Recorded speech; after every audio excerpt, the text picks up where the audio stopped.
But now with the Special Needs Trust, we have that capability to engage in conversation with families about the potential of what we do have the ability to do.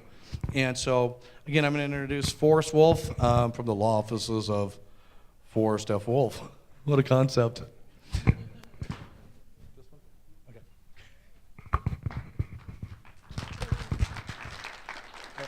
I will be back. Okay, everybody, now you're stuck with me. I'll try to use two hands here too. There we go. How many people in here already have a living trust? Not a special needs trust, living trust? Okay. How many people have wills? Okay. It's actually a pretty good number. I'm wondering if that's because you've got special needs in your family, because I guess the recent survey found only 15% of people even have wills. I find that hard to believe, but I want to talk a little bit today about why everybody should have living trusts, for those of you that don't, but especially why it's even more important if you have special needs in your family. Grady's talked about the benefits that will be available to your special needs family member if they don't have more than $2,000 in their name. How do they get more than $2,000 in their name? Well, if you die without a will, they're going to end up with part of your estate. A lot of people think if you die without a will that you go through probate and everything ends up going to the state. Well, that's not true. There's a statutory scheme as to where everything goes if you don't have a will. And basically, if you have separate property, it's going to go partially to your spouse and partially to your kids. If it's all community property and your spouse survives you, they're going to end up with it. But separate property, or if you don't have a spouse, it's going to get divided up among your kids. So by doing nothing, your child's going to end up with some inheritance. It may take a while for them to get. A lot of money may be used for probate, but it's going to end up going to them, and they're going to lose their benefits.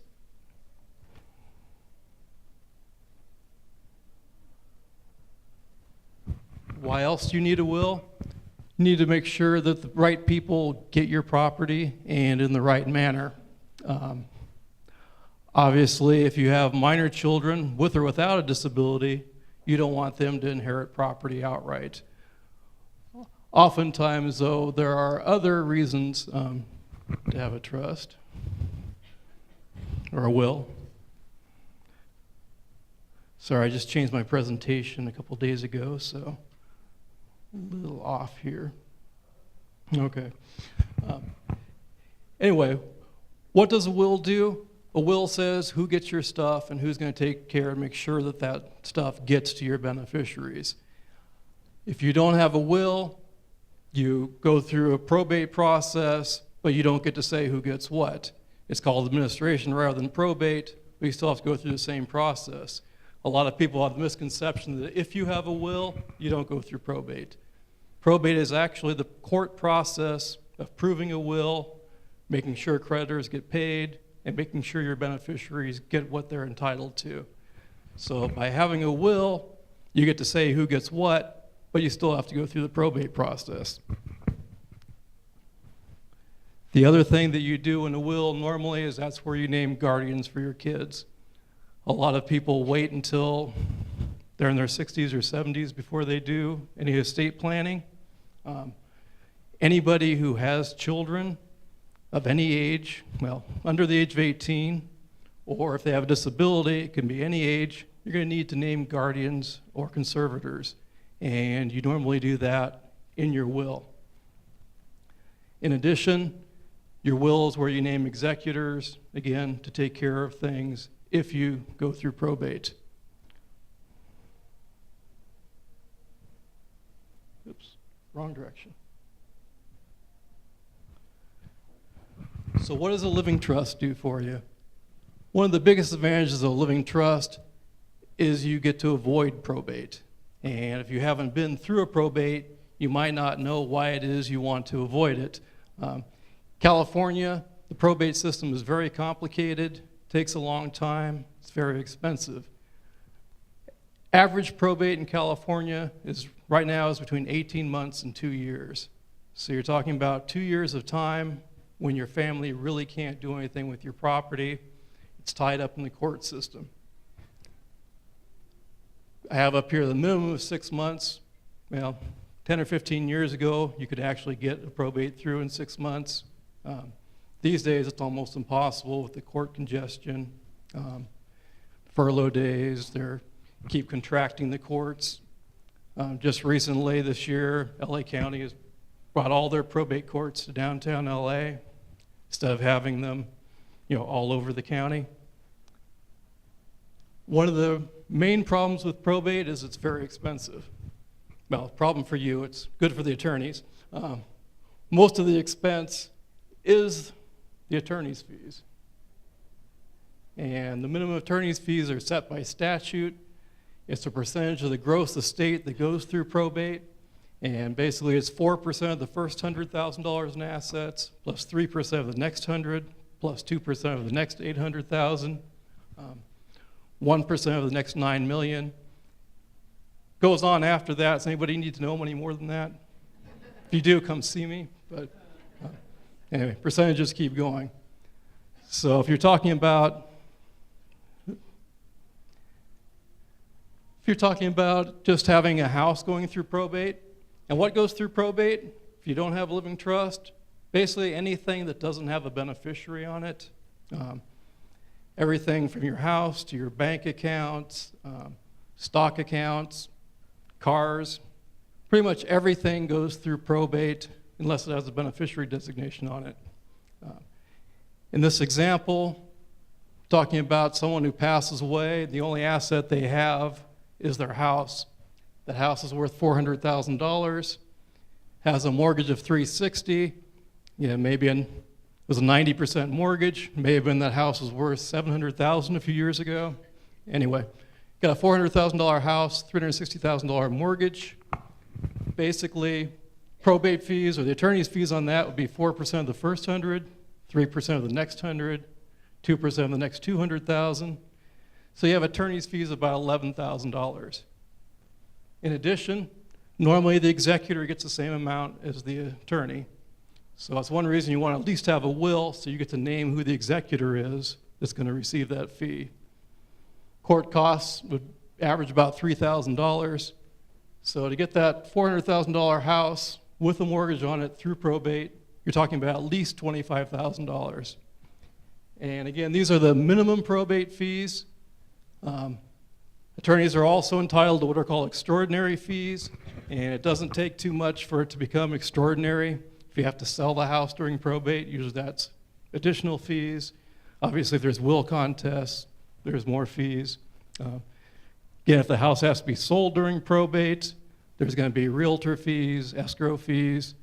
So that house that your family would have had a chance to do something with ends up going in fees. So again, this is one reason why a lot of people think if you go through probate, the state ends up with a lot of your money. Actually, it's the attorney and the executor it's going to cost you.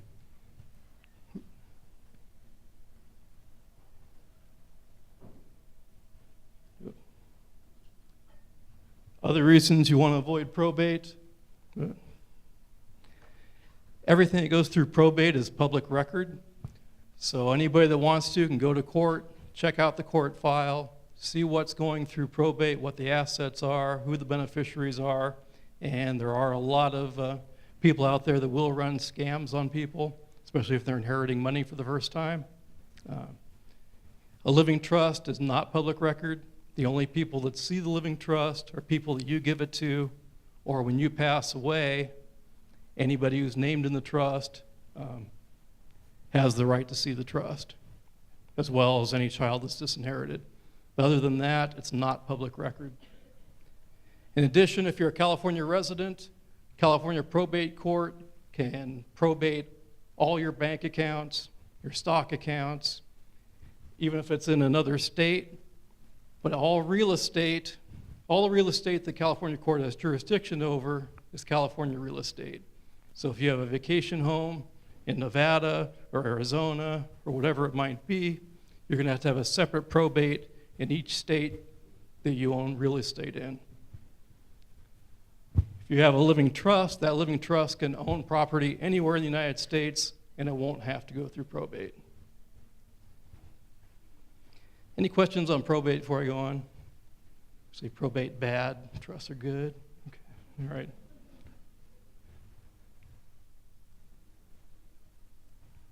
Besides probate, there's a number of other reasons to have a living trust.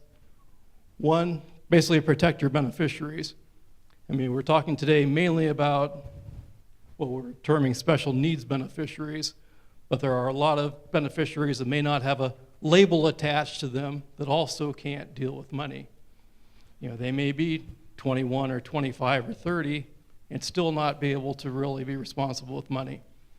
So you can put restrictions on your trust for all your non-special needs beneficiaries so that they don't get it until they're 25 or 30. You can use it as an incentive, so maybe they get the money earlier if they graduate from college, otherwise age 30. Again, you can put a lot of restrictions on the use of that money that ordinarily would not come about if you're going through a will. The living trust can provide for those things. You can put almost any restrictions you want to with regard to when your beneficiaries enjoy the property. Up until then, though, normally the trustees that you've named are going to have the ability to use the money for their support and their education and so on. But they're not going to have control of that money until they reach the ages you put on the trust. Until the beneficiaries reach whatever ages those are, the money is protected from their bankruptcies, their creditors, their divorces.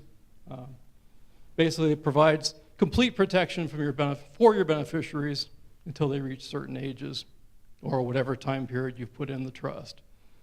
Again, these are for non-special needs beneficiaries. We'll go through the special needs trust in just a minute and how that affects things. Again, anything you receive by gift or inheritance is normally your separate property until you commingle it with a spouse, put it in a joint bank account, then it becomes community property, gets divided up on divorce. As long as it's separate property, or on a divorce, it ordinarily stays with the person whose separate property it is. So you can, if you have separate property from an inheritance, you can keep it in a separate property trust and not worry about it being divided up upon subsequent divorce.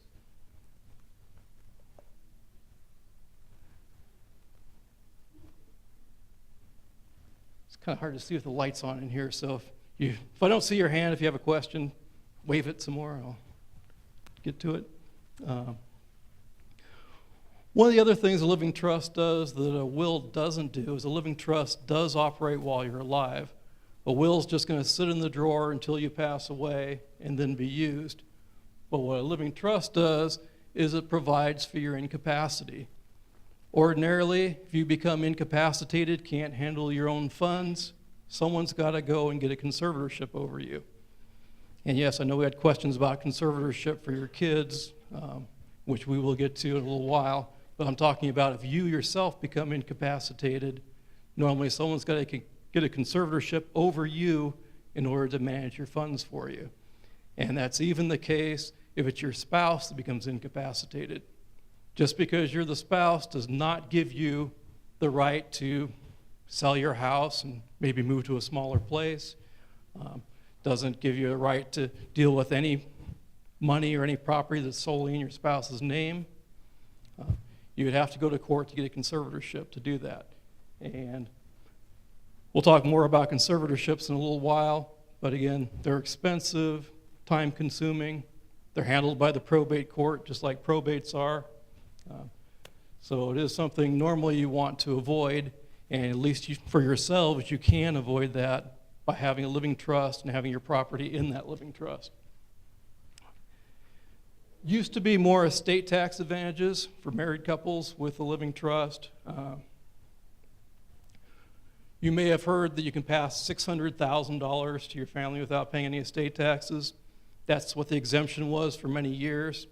2001, they changed that, so it went up in steps. so that finally by 2009 you could pass $3.5 million to your family. But there was always a drop off, so that after 2010, that amount was supposed to go down to $1 million. 2010, Congress in December moved that drop off and made it $5 million for the next 2 years, but then it was supposed to drop down to $1 million again.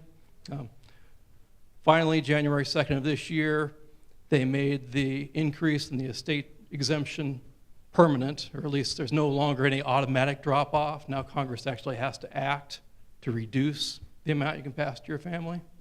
So this year you can pass up to $5.25 million to your family without paying any inheritance taxes, at least in California. Some states have a separate inheritance tax, but so the estate tax advantages of having a living trust aren't, for most people, as important as they used to be.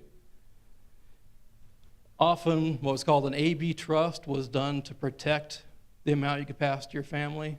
It basically allowed a married couple to pass twice as much to their family without paying any inheritance taxes. But you're not going to see that as much anymore for tax reasons. However, you may still see AB trusts because there are other benefits to an AB trust. And basically that benefit is when you have a married couple, you have an AB trust. When one spouse passes away, that trust is going to split into two trusts. It's going to split into the Trust A, the survivor's trust, and Trust B, the decedent's trust. And the difference between those two trusts, survivor's trust, survivors got full use of that property and can spend it on whatever they want, and they can name new beneficiaries. Trust B, the decedent's trust, though, becomes irrevocable when the first spouse passes away. So Trust B may provide that the surviving spouse gets all the income from that trust and support if they run out of money in the other trust. But upon the second death, that B trust will go to whoever was named as beneficiary while the two of them were alive. So what this does, the 50% divorce rate in California, we have a lot of blended families. We've got second and third and fourth, fifth marriages. May have children from various marriages. What this does is it lets the first spouse to pass away know that that money, or at least half that money, is going to go to their beneficiaries. It may be that their spouse wouldn't provide necessarily for the kids of other marriages. Maybe they don't get along. This way, someone can protect their spouse, but also protect their beneficiaries from any disinheritance if the surviving spouse decides to get remarried, leave everything to the new spouse. This way, money is locked in for the other beneficiaries. So again, you may still see AB trusts for this reason, but if any of you have AB trusts now just for tax reasons, you may not need to do that. They'll still need to file an estate tax return on the death of the first spouse to make sure you maximize the amount going to your kids. But for most tax purposes, you no longer need an AB trust after this year.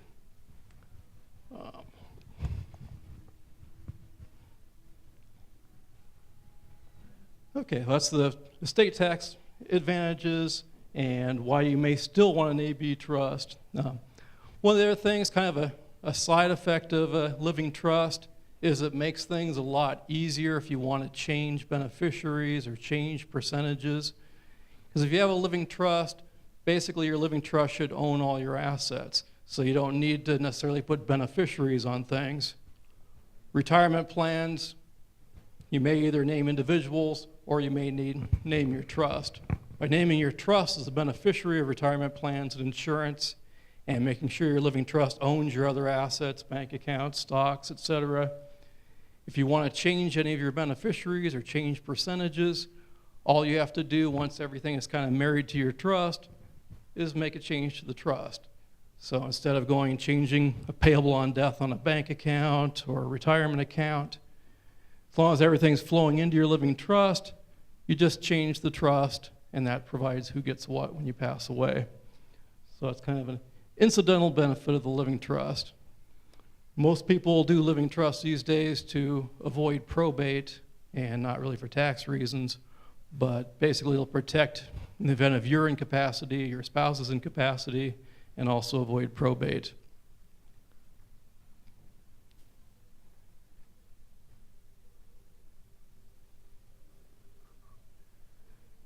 All right, that's generally why people have living trusts instead of wills or instead of not having any estate planning.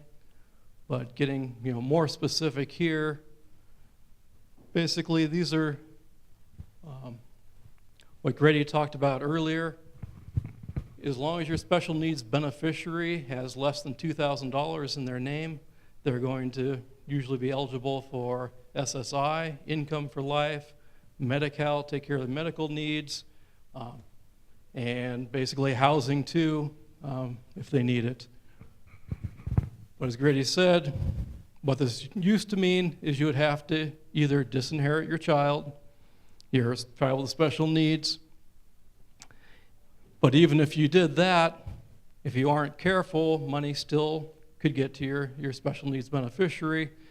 And you'd be surprised how often this happens, people don't name somebody as a beneficiary on their retirement plans. Or they've named their spouse, and when their spouse dies, they don't change that beneficiary. If you do that, normally there's default provisions in the retirement plan or in the life insurance beneficiary form, and often that default provision says if the named beneficiary isn't alive at the time you pass away, it's going to go to your kids or to that beneficiary's kids. So by not making sure that all your financial arrangements are in order, even if you've disinherited people in your will, and again, the will doesn't take precedence over a named beneficiary. So again, you could say in your will, I disinherit my child with special needs. But if you don't have your beneficiary designations in order, that money may still go to them, either because the default provision says it goes to your kids, or often that default provision is it goes to your estate. And if it goes to your estate, it's even worse. Your special needs beneficiary still gets that money, but it's named your estate, which means it's got to go through probate. So it's going to cost a lot more money in attorney's fees, and it's going to take a lot longer to get to them. Grady mentioned well-meaning relatives.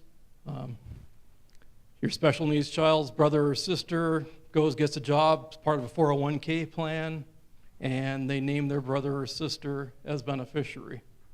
Or they name their parents who pass away, and by default, it goes to their siblings. So even if you try disinheriting your special needs beneficiary, they may still end up with money that way. As Grady said, another way people got around this problem of not allowing more than $2,000 to go into the special needs beneficiary's name, you may have well-meaning family members who have named your special needs beneficiary in their wills or trusts. Or they may not even have named them by name, but most trusts or wills say, I give 50% to my son and to my daughter. However, if either of them pass away, it goes to their issue by right of representation. That's a legal term, just says it follows the bloodline of the first named beneficiary. If they pass away first, it goes to their kids. So even though the parents or the grandparents may think that they haven't named your special needs beneficiary, money still may get to them if you pass away before your kids do, or before your parents do. So again, we have ways around this now.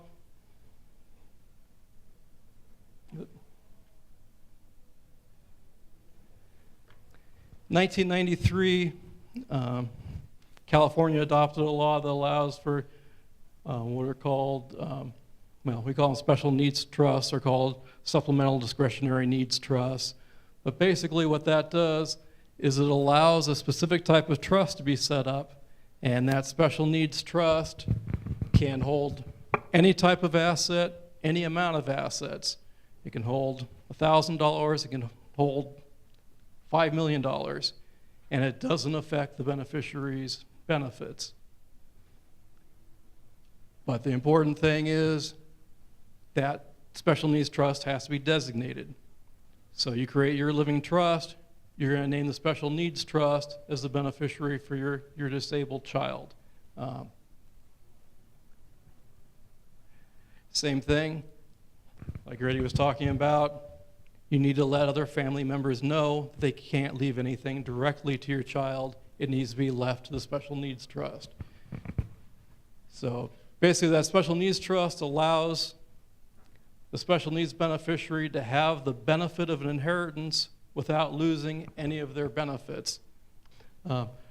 Something that was alluded to earlier, and I think you brought this up, was what about payback of these benefits that your special needs beneficiary is getting? Well, if you leave it in the special needs trust, and there's several different kinds of special needs trusts. What I'm talking about today are third-party special needs trusts, which means these are special needs trusts set up by someone other than the special needs beneficiary. Usually it's the parents, sometimes it's grandparents, sometimes it's a brother or sister, friends. Anybody other than the special needs beneficiary can set up this special needs trust. If it's what's called a litigation special needs trust, which means the special needs beneficiary is entitled to this court settlement because they were injured in some respect, when what I'm telling you doesn't apply. In those scenarios, there is going to be what's called Medi-Cal payback when the beneficiary passes away. As long as a third party set up the special needs trust with their own money or with money other than the special needs beneficiary's money, it's protected from any Medi-Cal payback. So again, somebody has a house, they want their special needs beneficiary to be able to live in that. Well, that house ordinarily does not count against them, doesn't count towards that $2,000. It's an exempt asset, so the parent can leave that house directly to the beneficiary and they can still qualify for these benefits. But when they pass away, Medi-Cal has a lien against that property and Medi-Cal gets paid back. Or as Grady mentioned earlier, if something happens and that beneficiary can no longer live in that house, it's no longer their residence, no longer exempt, and now it's money or resource that's going to kick them off their benefits. But instead, the parent can leave that house in the special needs trust. Beneficiary can live there or not live there for the rest of their life, and upon their death, there is no Medi-Cal payback from that trust. Here's an example of how a special needs trust is set up. Ordinarily, parents set up their living trust, and then upon their death, they have 3 kids. Their other 2 children get their money outright, or maybe at a certain age, depending upon what they put in their living trust. But the amount that goes to the special needs beneficiary instead goes into the special needs trust.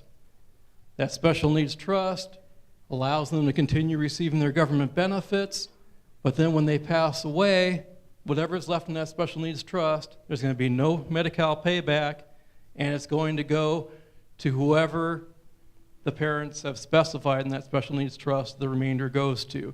It could be to their other 2 kids. The special needs beneficiary may have kids of their own, so it could go to the grandkids.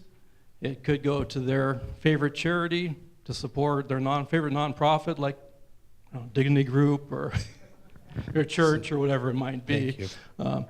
But again, no Medi-Cal payment back, and whoever sets up the trust gets to say where the rest of that trust goes upon the beneficiary's death. And as Grady was saying earlier, you don't want to leave 2/3 of the estate to brother or sister with hopes that they'll hold on to it for the beneficiary, but you can name the brother or sister as a trustee. They're not holding the money in their own account, in their own name, so if they get in an accident on the freeway, there's a lawsuit against them.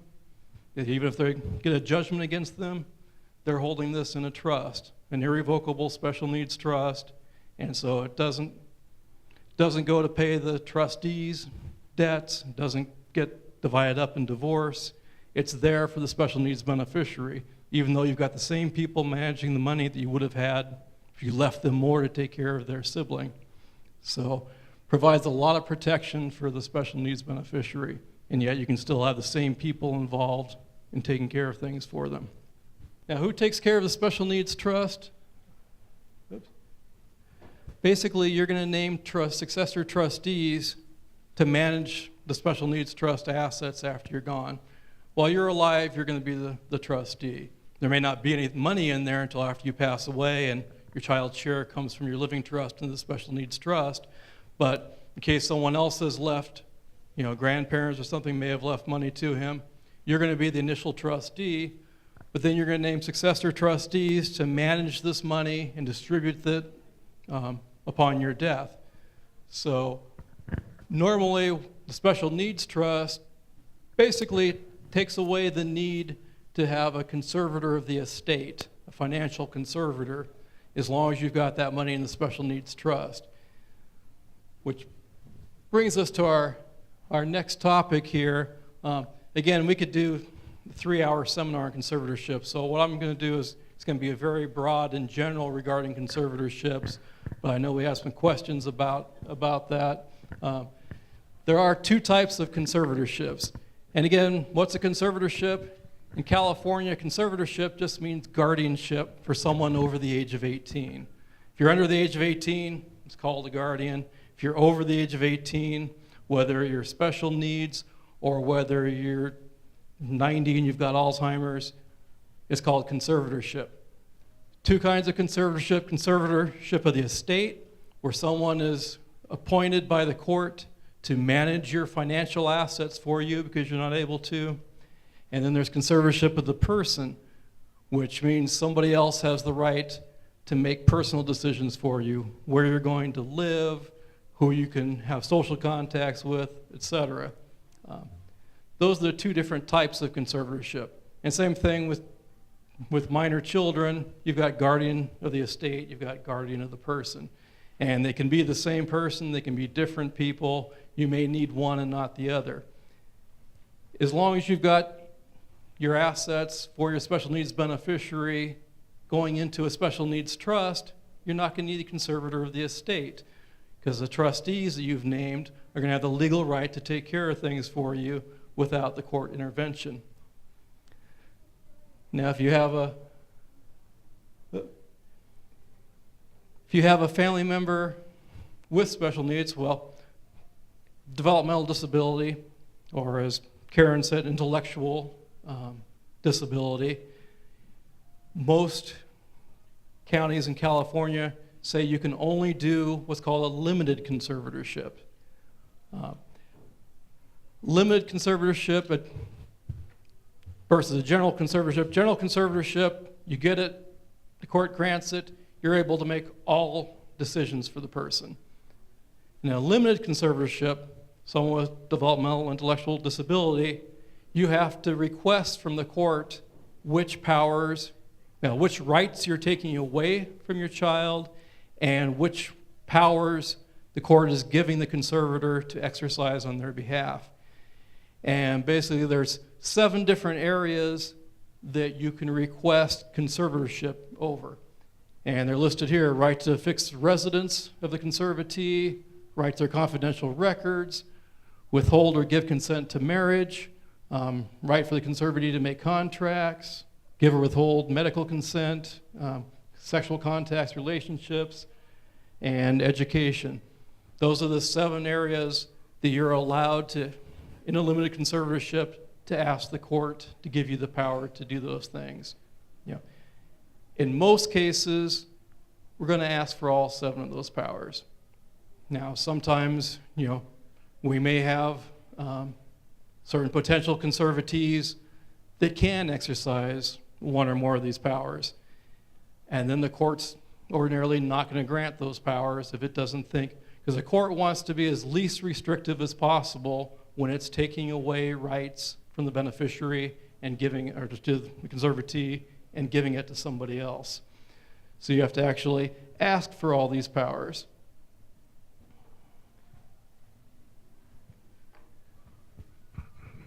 Now, just because you've named a conservator for your kids in the will doesn't mean they're going to be a conservator. You have to ask the court to be appointed. And it's a kind of a long, arduous process to get conservatorship in California. These are kind of the minimum steps that need to happen in order to get a conservatorship over your child.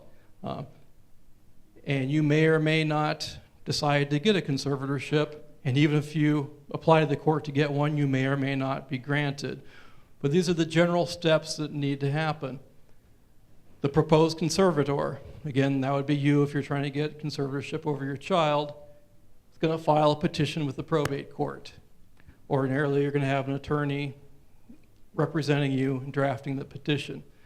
Once that petition is filed with the court's going to give you a hearing date, usually 2 or 3 months later. As soon as you file that petition, you've got to give notice of your petition to family members. You have to give it to parents, your other children, grandparents on both sides. You have to give them all notice that you're seeking a conservatorship. So if anybody thinks for any reason that you're not a good parent for your child and shouldn't be a conservator, they can come to court and object to it. In addition, you have to give a summons to your child, which means you have to have a third party hand deliver a copy of the petition along with the hearing date to your child. Whether or not they understand what you're doing is beside the point. You have to file a proof of service showing that you've given this summons to your child and there's a hearing date. Regional Center is also going to have to file a report, so you have to give notice to Regional Center that you're seeking conservatorship. Regional Center then has to prepare a report based upon their knowledge of the situation, your child, their knowledge of you, whether or not they think a conservatorship is justified. In addition, although some counties on the first time don't require this if there's a Regional Center report, there's also a court investigator that has to file a report with the court. That court investigator also will interview your child, interview you, talk to neighbors, friends, relatives to see if they think a conservatorship is needed and if you'd be a good conservator. Finally, in any limited conservatorship, the court is required by law to have a court-appointed attorney for your child. In other conservatorships, the court can do it if they think it's a good idea. Again, if you're getting a conservatorship over your aged parent or something, the court has discretion on whether or not to appoint an attorney for that person. But with a limited conservatorship, the court is required to have an attorney appointed for your beneficiary or your potential conservatee for your child. It used to be the county always paid for that additional attorney. But we've just seen over the last year that now the courts are sometimes requiring you to pay for not only your own attorney, but your child's attorney. The court-appointed attorney that you've got no choice over. Again, that's something we've just seen recently. I don't know if it's a result of the court funding cutbacks or what, but that is something you need to watch out for.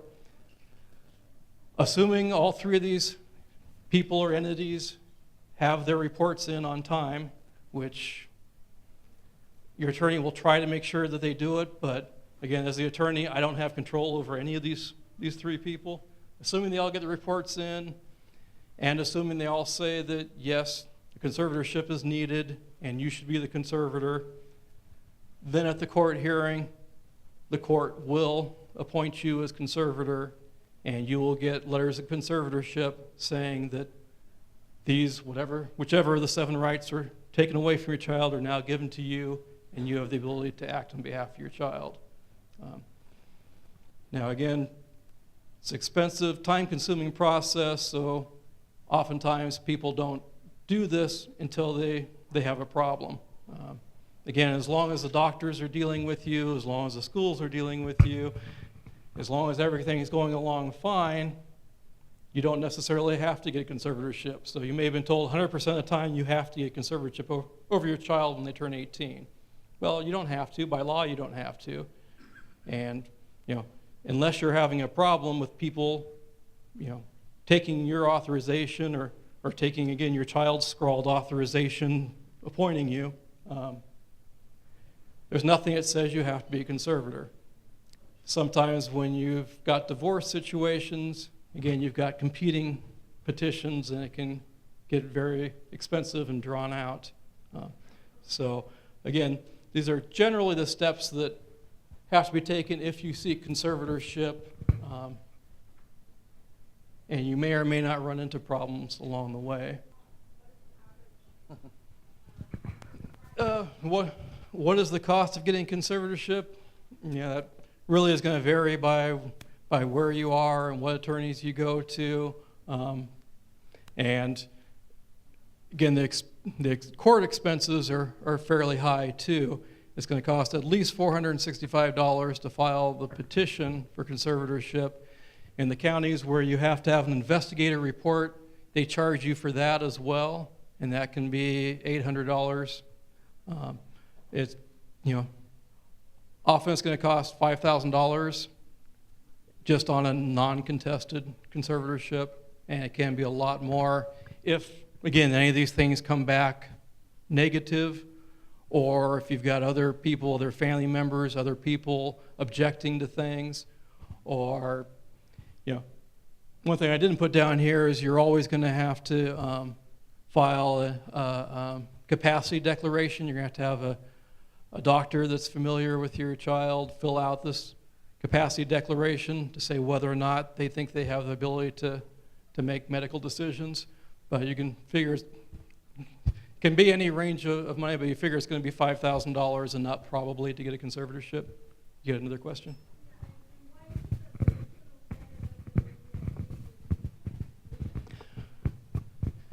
Well, it depends upon the individual case, but again, regional centers, one of their main goals is to have your child be as independent as possible. And what does conservatorship do? It takes away your child's rights. You're doing it for a good reason. You're doing it because you can exercise them, and your child's not going to make good decisions. But oftentimes, regional center is tasked with, trying to make your children as independent as possible.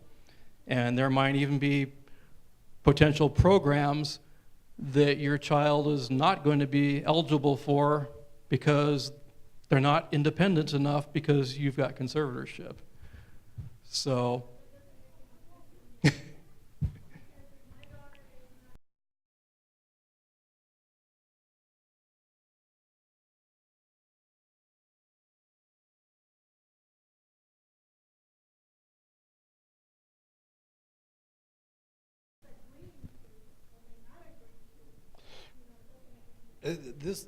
This is where you have to, again, you're going to wind up making decisions. Part of the problem is that we live in a world of what I call misinformation, disinformation, and myth information. And I think that, we have to understand what it means to have that legal age 18, okay? The bottom line is that they become an adult just like the rest of us, okay?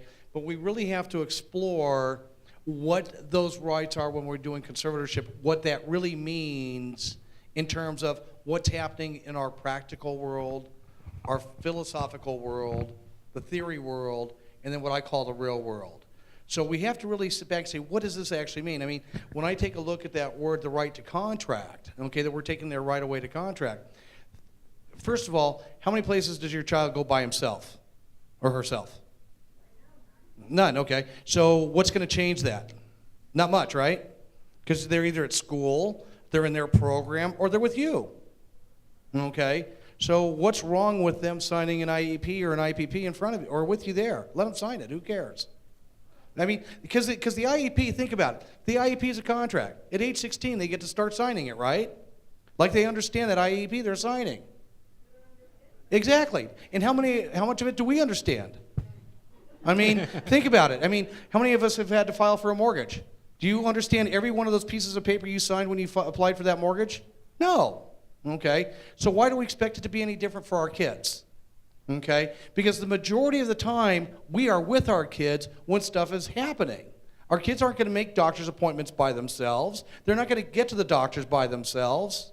So unless the doctor tells me, I'm not going to talk to you and I don't want you in here, it's just not going to, and that's why you have to really look at it to see what it means in a practical sense. To say what it means. And again, our experiences over the years, even though, again, we think it's an important tool to understand what it means, but you have to understand what is going to be the impact of what it is versus what it's not. Is it going to change your relationship with some places? Maybe, maybe not. But you have to be informed about the decision before you make the decision. Because so many times, what are we all as parents, mostly guys? Emotional, aren't we? We're emotional about the protection, the decision making on our kids. We're very protective of that. But we have to understand before we go through, we had a mom who applied for, through legal aid, applied for conservatorship on her own. And I wish to God she had talked to us beforehand. Because the bottom line is it was not a household that if there was a person that was going to be exposed to the system coming in and saying, you're not fit to be the conservator. It was this particular scenario. And sure enough, the court decided that the mom was not fit to be the conservator. And so now the child is with the lady who'd been the nurse. So we are opening sometimes up cans of worms that we don't want to open up. And we need to be very, very careful about what cans of worms we open up. So again, everybody in this room, it's applicable to differently.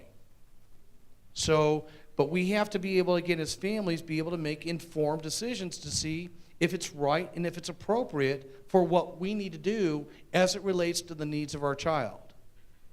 Okay, and the needs of our family, in my relationship with the people I have to deal with as it relates to benefits for my child. If people aren't talking to me, it's just like I went over to the school, and this was about a week before James had turned age 18. And I said, I dare you guys to have an IEP without him, or with him without me. Because then I'm going to go to court, get the conservatorship, and you're going to have to deal with me. So it's all about communication. It's all about being able to talk. Because we can't insulate our children from bad things happening. We can't insulate ourselves from bad things happening to us. We just have to hope it doesn't happen. Because, we've had clients come into my office sit there and say, the state's going to take my kid away. Here, let me help pack the bags. That's not what they want. Regional Center does not walk up to the door and say, oh, it's time for your child to move out. We're taking them and going to go put them somewhere. It doesn't happen that way. So we got to quit being afraid of decision making. We got to quit being afraid of how it happens. Because we're just as vulnerable as individuals of making bad decisions as our kids are. But yet we still make 99% of the decisions for our kids. We just have to be informed about it. Again, whether we choose to do it, that's a whole different story.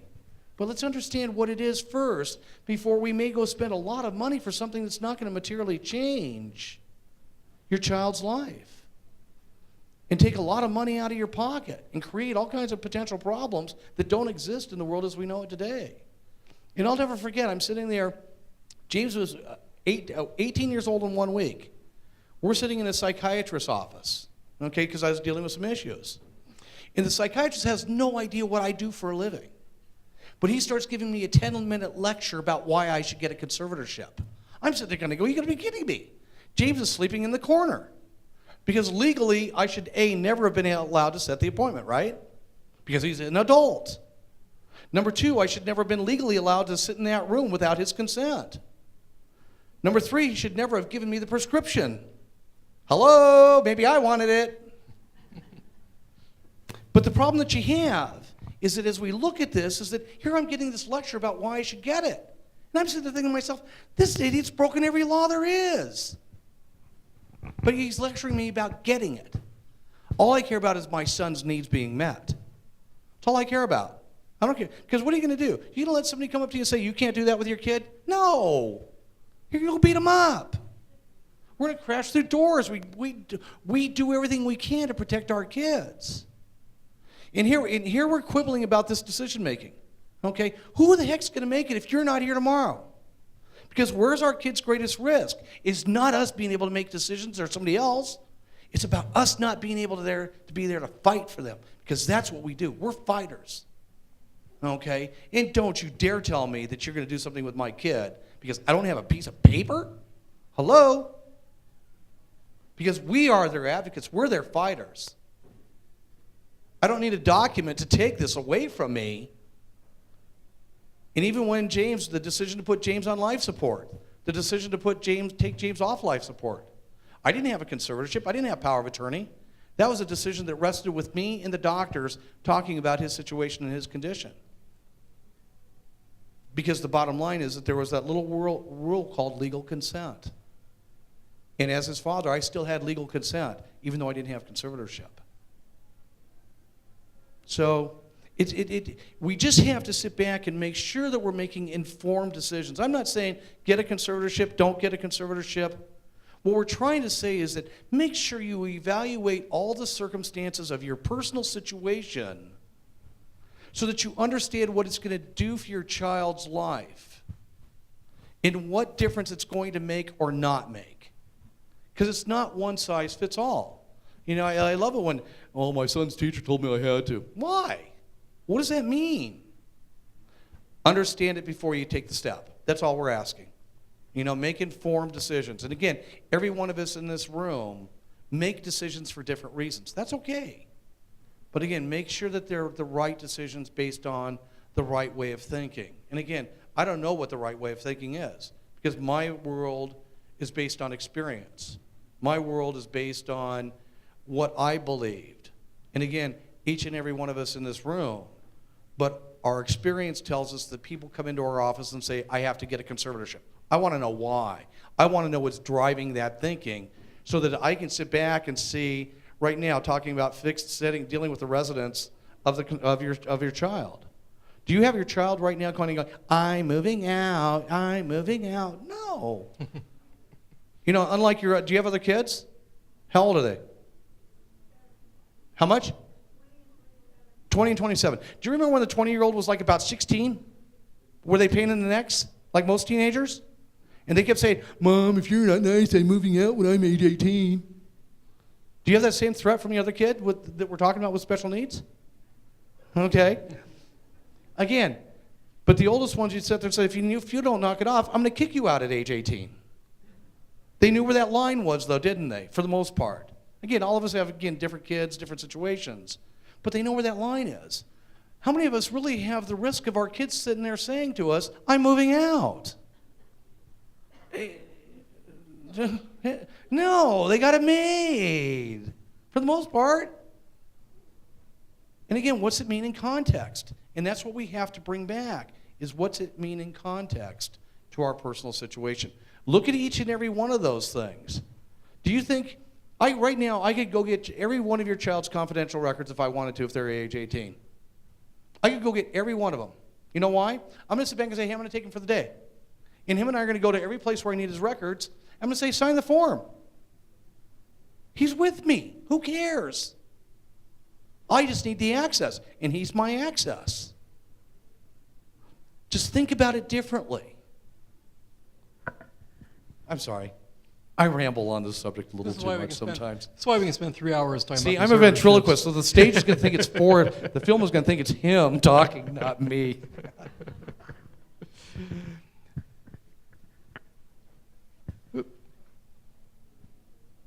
So, difference between conservators and trustees. Again, like I talked about, conservator of the estate, ordinarily, you aren't going to need if you've got a special needs trust. All right. Last thing we want to talk about today is what's called a life care plan. One of the reasons the special needs trust works, why it's not counted as a resource, not counted against your special needs beneficiary, is because they don't have control over the money in the trust.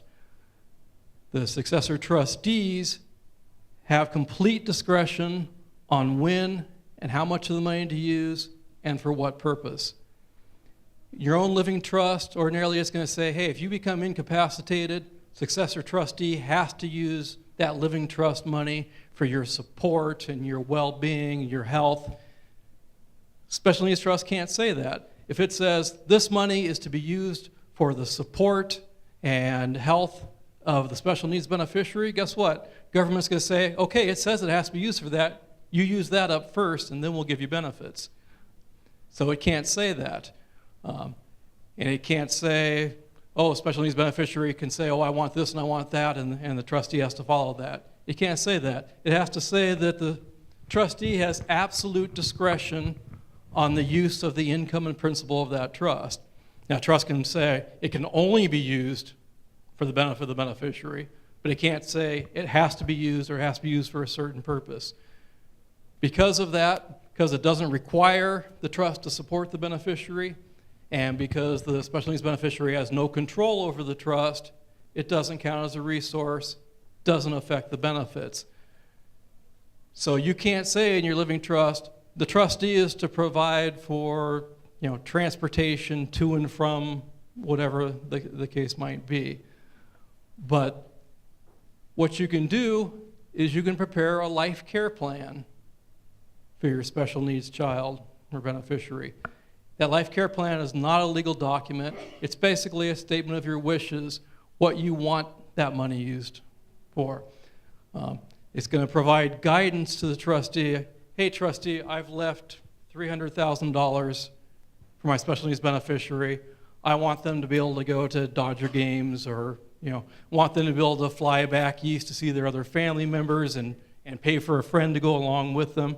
You can put all those things in the life care plan, because again, this money is to be set aside for everything the government's not providing. I mean, the government's providing just the very basics for your child. This money, this inheritance that you've left them or other family members have left them, it's going to be able to be used for all the extra things, the things that make life worthwhile, do all these things. So that life care plan you provide is going to say what you want done. Or my life care plan might say, hey, I'm leaving my estate equally to my 2 kids, but I really want my other child to receive money, and I want the house to be here for my special needs child if they're able to live there. So you can put what all your wishes are in that life care plan. In addition, the life care plan is going to be a roadmap for your successor caregivers, whether that's family members, whether that's potentially conservators or guardians. You're going to be able to put your child's medical history, their behavior issues, all their family context, their friends. You're going to be able to list all that stuff. So if you're gone tomorrow, all that information is locked up in your head, doesn't go away with you. People don't have to recreate, what these things are that mean the most to your kids. That life care plan, you can kind of put a history down for your child. In addition, provide guidelines for the trustee for using that money for their best interest. So again, life care plan, not a legal document. And again, that's something that Dignity Group will help you prepare if you would like them to. It's a free service. They take donations. They're a nonprofit, tax deductible. But again, that's something that you can do on your own, or Dignity Group can help you prepare that in conjunction with preparing your special needs trust, or if you already have one, just to get things down on paper. I think that's it. One of the things that happens, and I'm going to bring up this real quick, because the life care plan, see what?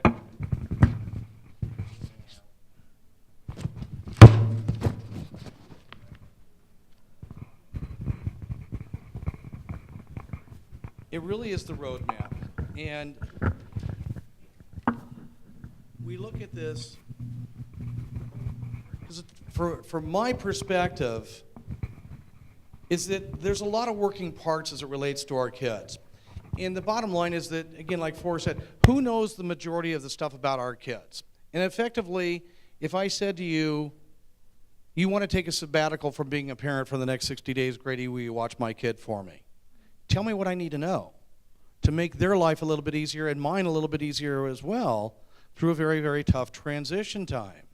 And I'm not volunteering for that position. But the bottom line is that what do we really find?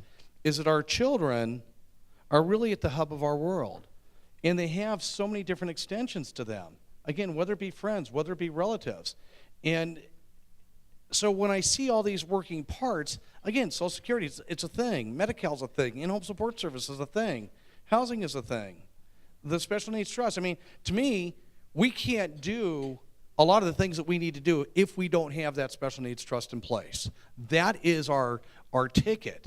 And it's so important to make sure that we accomplish that. But that life care plan, to me, is the heart and soul. That's who our children are. Because that's what this is all still about. People, isn't it? It's still all about our children. And again, when we're sitting there talking about decision-making up there in terms of the conservatorship, what is it that I need to know as a person who's going to step up into the plate next? Where is all that information? And one of the things that we used to give our families books that said, here, fill out this life care plan, this letter of intent, whatever we want to call it. And what we found out that happened with it is that book became a dust collector, okay? And you put it out the side of the book because you're going to get around to doing it. What we found is that I don't think I was doing my job in terms of helping your child, because you're in our offices for what? You're there to sit back and protect your child as much as you possibly can. So who do I need to view as my client? It's not you. Your child becomes my client. My job is to protect that child as much as I possibly can from the events that may occur within their world and their perspective. So, again, do I need a car? Well, how many times do you take your kid places every week? Most of the time? Okay. But who's going to take them down the road? Do you want to put a, how many times do we have friends call our kids up to say, hey, you want to go play? How much do we foster the communication with our kids in all of their activities? We say they're involved with a lot of things, don't we? Special Olympics. We say they're involved with bowling. Who is engineering and coordinating and making all that happen? Us, isn't it? It's not like our kids are coming up to us and say, hey, Dad, you going to take me bowling today? Can I go bowling with my friends? We don't have that luxury, do we? So we coordinate almost all of the activities.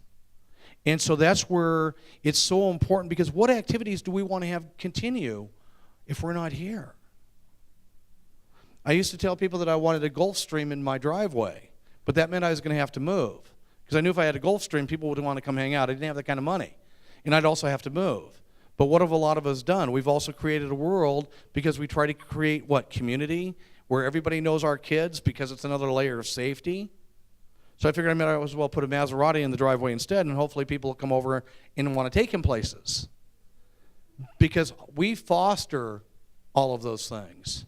How's it going to continue to get fostered if we're not here? As I mentioned to my middle daughter earlier, I want James to go to Disneyland. Who's going to take him? Who's going to pay for him? And that's where the life care plan gives us those tools. It says, because I can't tell the trustee, in here, go buy Disneyland tickets, I can give them guidance to say, hey, go buy an annual pass for Disneyland, but buy 4 or 5 or 6 more so that I've got somebody who's going to take them, and they're not going to have to worry about paying to go. They're not going to have to worry about whose gas they're going to use. Because once our kids become a cost, there's a whole different perspective that shows up at the table. And that's why we have to sit back and be very strong in our design. And that's where I love working when Forrest and I work together, I can sit down with a family and say, hey, what do we want to try to accomplish here?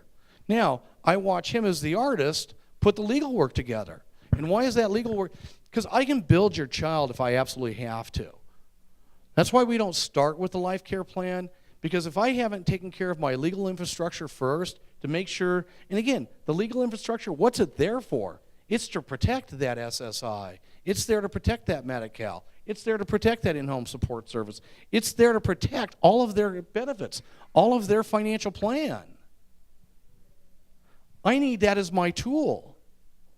That is my tool to make sure that those benefits are going to be protected.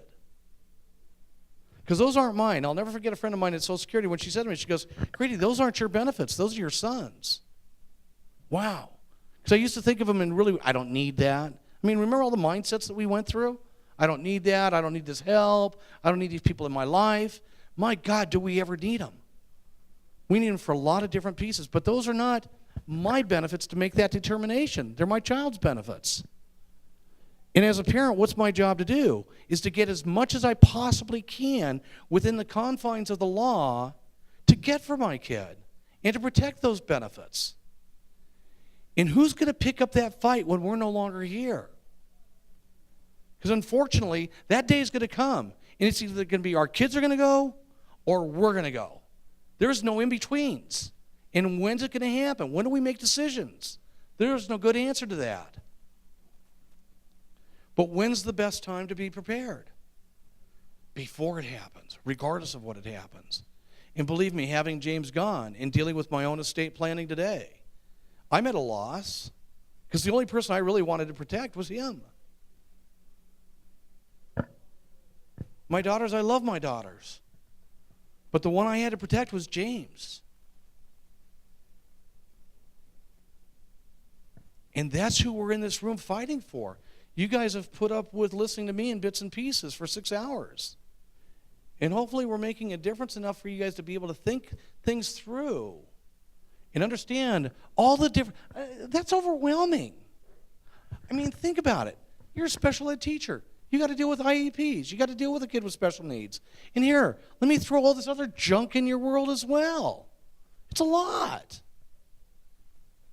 Because we have to take on a whole new form of education, don't we? And we don't want to do some of this stuff because, oh my God, then I have to think about what's going to be there tomorrow. And I'm scared, I'm nervous. Because that's where we're at as parents. We're fearful. We're fearful who's going to be there tomorrow. Who's going to make those decisions? You know what? Again, don't mess with me while I'm alive and my kid's alive. But I better be prepared if I'm not here tomorrow. And who do I want to take up the battle?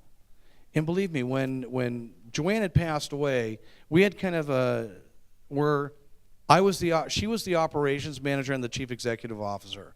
I was just the CFO, and when she wanted money, I said, okay. And even if I didn't have it, I still had to say, okay. But inside of our world, what did we have to deal with? Is that I had the business. I had the building. None of that meant squat to Joanne. Because what did Joanne need?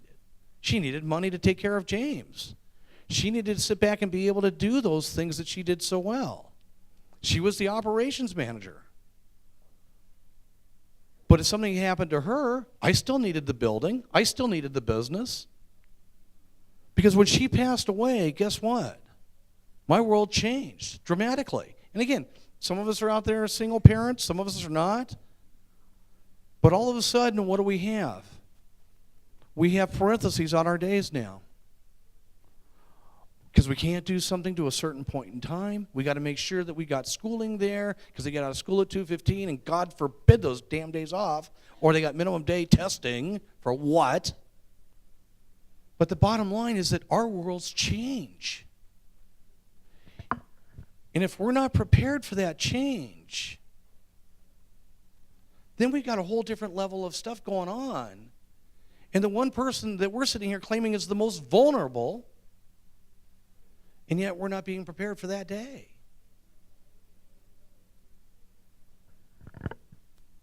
Because we do have to prepare for the worst and pray for the best. And our kids have their own shot within reason, but their best shot is us. And when do we sit back and get all that ready? And that's why, again, we can have an all-day conversation about conservatorship, about Medi-Cal, in-home support service. There's a lot of stuff that we have to know as parents. And again, God love my beautiful daughter that, fortunately she's here, the special events manager here at Dave & Buster's, and that's hugely helpful for us to be able to put this on here. But she was so far from removed from her brother's life on a day-to-day basis. Almost like, Dad, what's a regional center? And so these are the things that we have to be prepared for at some point in time. We just don't know when that time's going to be. The sense of urgency, always. I want to thank you guys all for attending this today. It's a commitment on your part. Hopefully, the words that we use make a difference. If they're harsh, I apologize, but not really. But I hope, if anything, you get the ability to, again, make the people that are going to be in our lives, whether it's the regional center, whether it's a work program, supported living program, get the information, dig, talk to other parents, stay involved with it, because we are still our own best resources of information. It may not be something that may work for me. It may not work for you. But the bottom line is that we're each other's best sources of information. And again, it's one thing to hear something, but we got to dig, we got to dig, we got to dig. Because ultimately, it's our wishes and dreams for our children that may not have the ability to clearly bring that across to somebody else. And we do want the protectors in place. So it's not that I'm for or against the conservator. It's just I want the best for our kids when we, as their greatest source of strength, are no longer there or they have the ability to fight for them.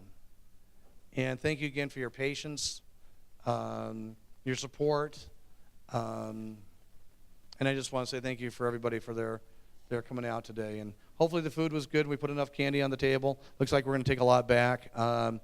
You guys like day-old donuts? Save some for tomorrow. Take some home, because otherwise we're just going to throw everything away. And I'd like to open it up if anybody has any questions or run along those lines. Or what time is it anyway? 2:35.